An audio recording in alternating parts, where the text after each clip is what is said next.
Bideo honetan azalduko dizuet abiarazteko USB-a nola egin. ISO irudia behar dugu. txikilinux.eus web orrian, hemen deskargatzeko estekak dituzue, beraz, zuen ordenagailuen arabera aukeratu zuena eta deskargatu. Txikilinux drivean dago. Beraz, esango digu fitxategia handiegia dela eta ezin dela aztertu. Eskargatzeko esango diogu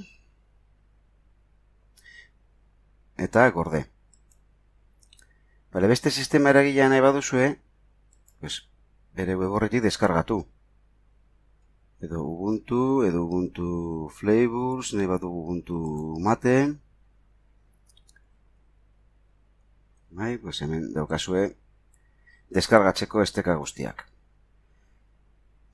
Gero, programa bat behar dugu abiarazteko USB-a sortzeko. Hainbat daude.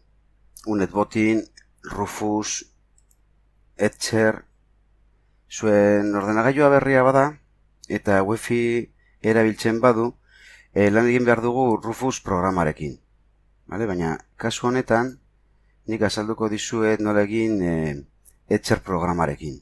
Oso erreza, 3 pausu besterik ez dira, eta sistema eragile guztietarako bertsioa dago.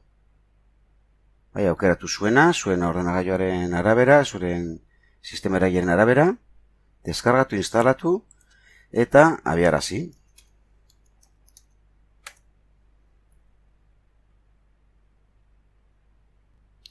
Ikusten duzuenez oso simplea da.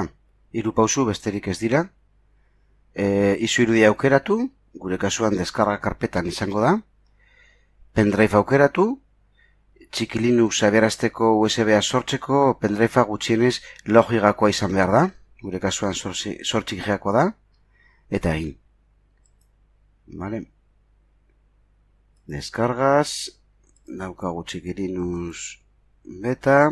Gure pendrive-a prest dago. Listo, egin. Nire kasuan pasitxe eskatuko dit. Hurrengo bideoan azalduko dizuet ze aldaketak egin behar ditugun BIOS-ean USB batetik abiarazteko.